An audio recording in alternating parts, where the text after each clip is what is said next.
It's May 18th, and the strange side of history awaits. Today, we have a preacher disappearing into the ocean, a comet convincing people that everything was ending, and a chemist who left the Earth behind for space. Let's begin.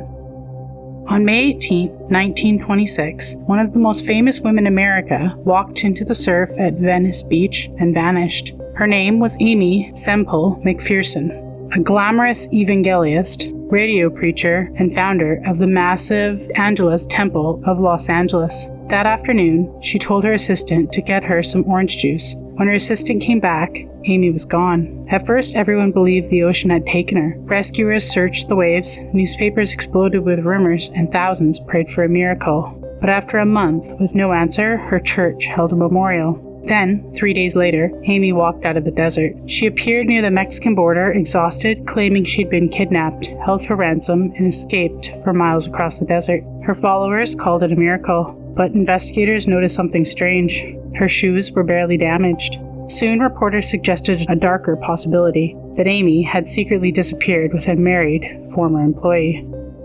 Did Sister Aimee survive a kidnapping, or stage one of the greatest scandals in the 1920s?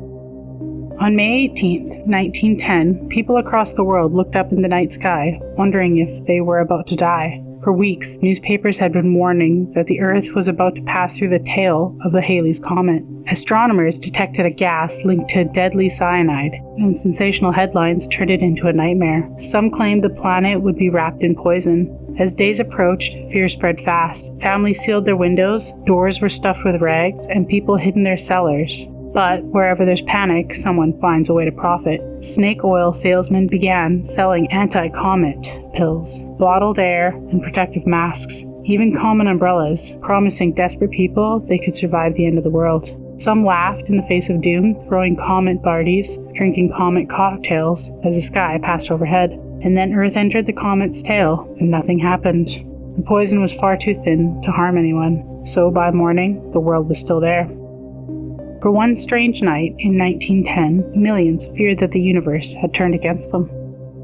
On May 18, 1991, a 27-year-old chocolate chemist from Sheffield was strapped into a Soviet spacecraft waiting to be launched. Her name was Helen Sharman, and months earlier, her life had looked completely ordinary. She worked for Mars Confectionery, studying the chemistry of chocolate flavors. Then she heard on the radio an advertisement, "Astronauts wanted, no experience necessary." More than 13,000 people applied, and Helen was chosen. She sat aboard the Soyuz TM-12 beside two Soviet cosmonauts as the engines began to roar.